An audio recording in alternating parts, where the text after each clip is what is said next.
So, having just finished talking about the Metroid timeline, it really got me thinking about a whole lot of thoughts I had about other game series. Thinking about thoughts, yeah, that was the best way to word that. And believe me, as a millennial in his 30s who suddenly decided he wanted to be nostalgic for people on the internet, I've got no shortage of those. So, I got to thinking about another Nintendo series that definitely is not a moneymaker or a priority for them.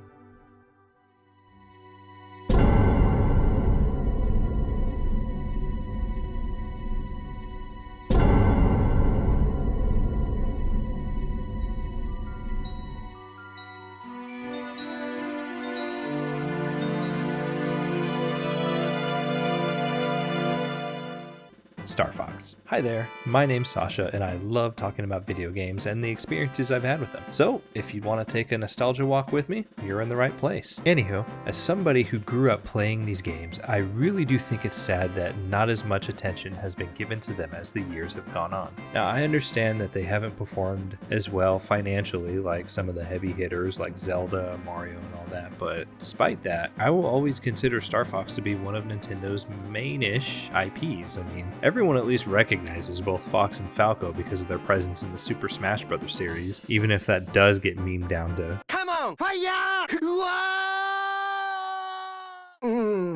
But despite it not being as popular as some of the other Nintendo franchises, I personally still feel that Star Fox has and deserves a place among the greats, even if we're only riding on that nostalgia I mentioned earlier. So let me start off by admitting this. I have only ever played two Star Fox games, the original on the SNES and the remake of it on N64. Now I know there was more, but I was just never able to get around to playing Adventures, Assault, or Command. And of course, I have regrets that I never did because I know that there's some solid good times to be had there. But if I'm going to be honest with everyone here for a moment, I think an even bigger part of me is actually happy that I never did. And let me explain why. When I first played the original Star Fox, I thought it was one of the coolest games I had ever played. Visually, it looks so different. Now remember, this was the 90s. Most games I had played up until this point looked like this.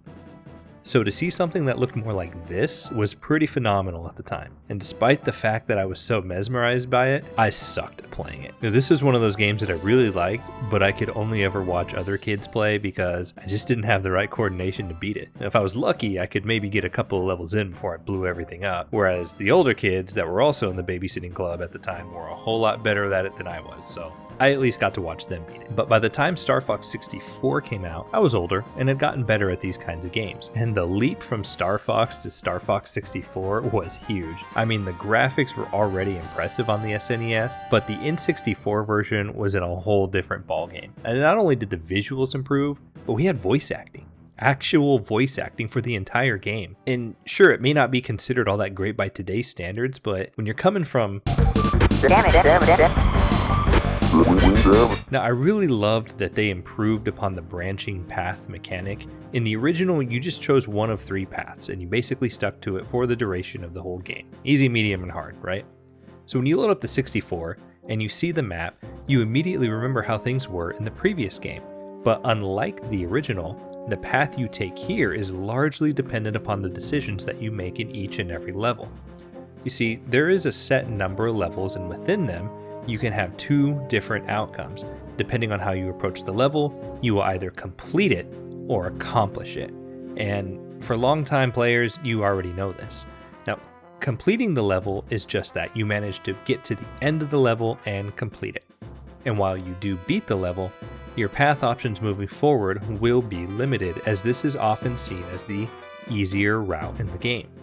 But when you accomplish the level, that means you basically 100%ed it.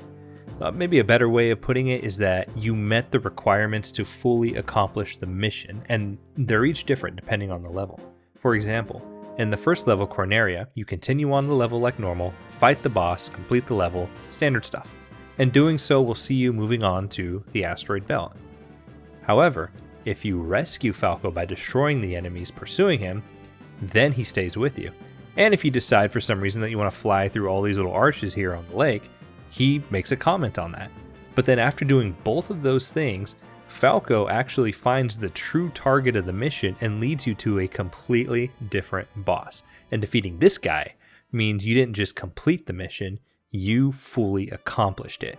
And this allows you to choose where you're going to go next, either the asteroid belt or to the more challenging Sector Y.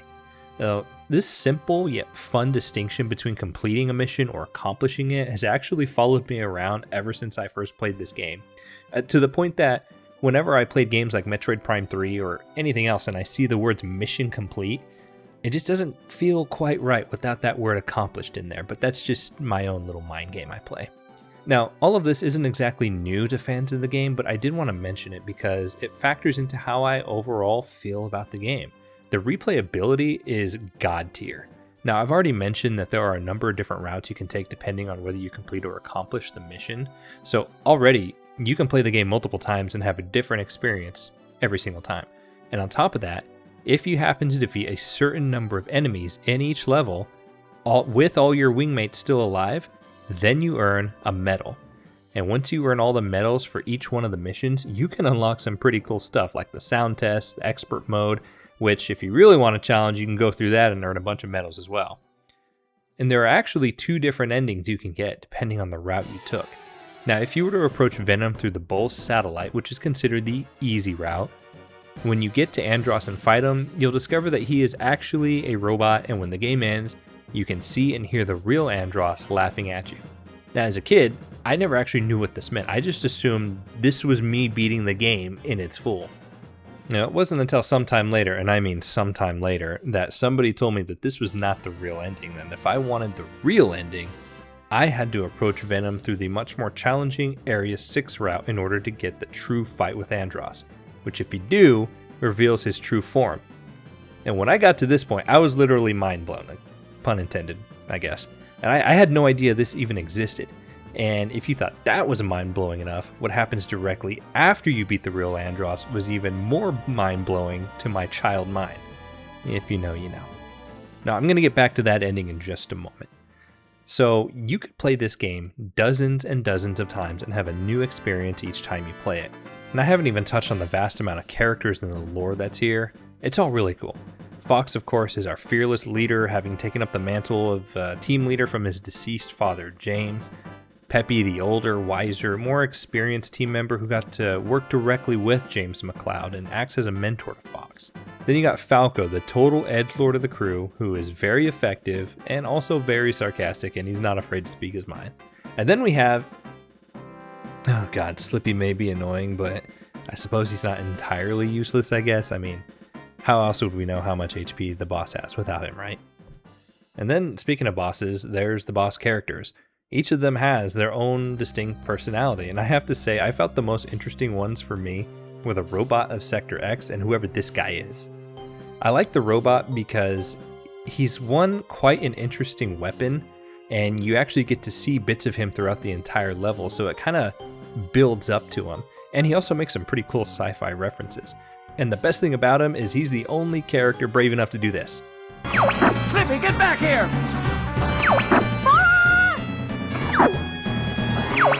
Slippy! Okay, and then there's this guy.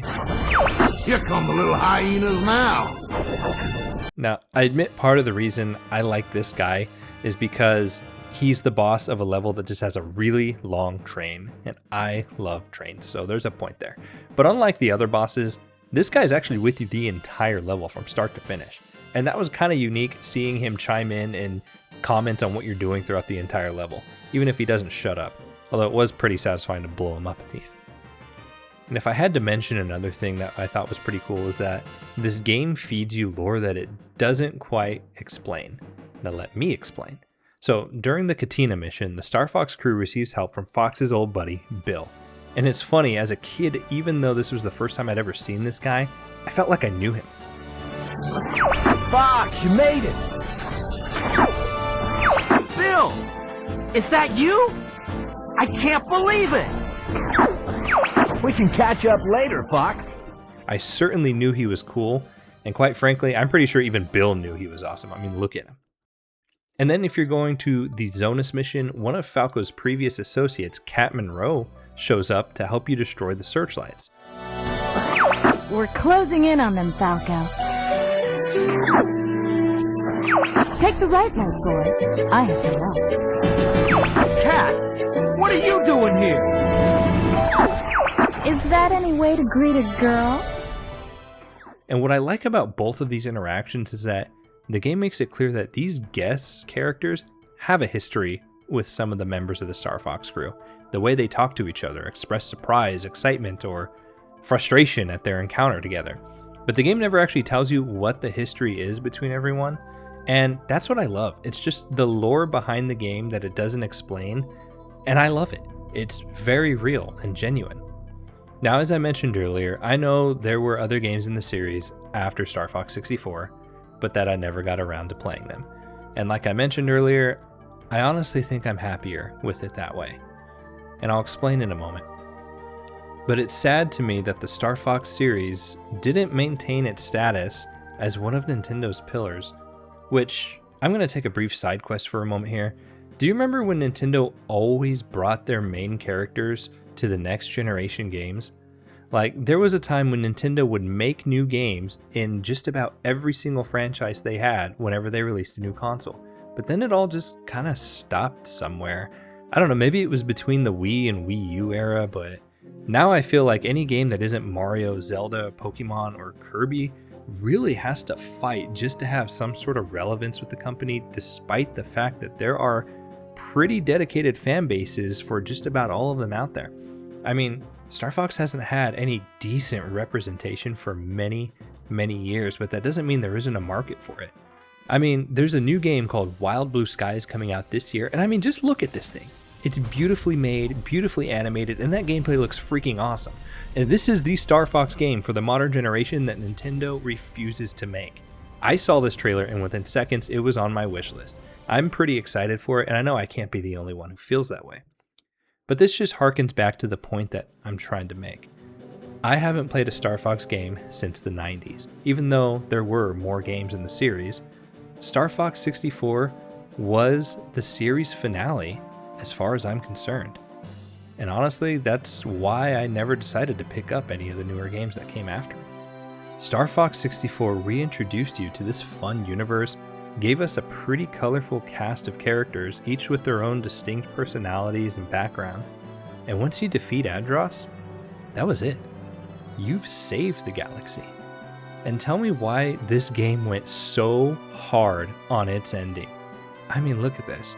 Fox and the crew are literally running back to their ships as Great Fox takes flight in the background.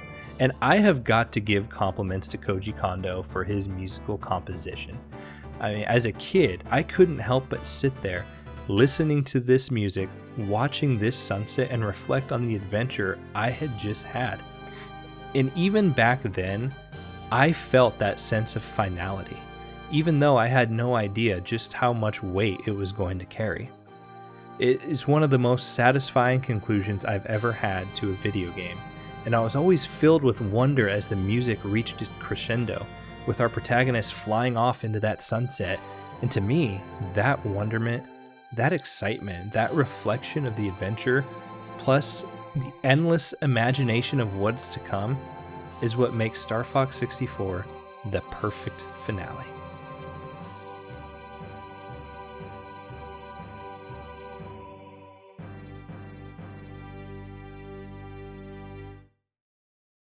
So those are my thoughts that I have on Star Fox 64, and if you stuck around this long in the video, really, thank you for doing so.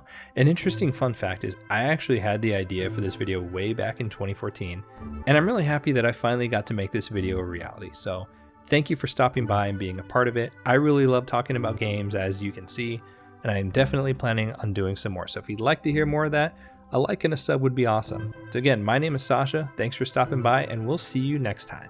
Later.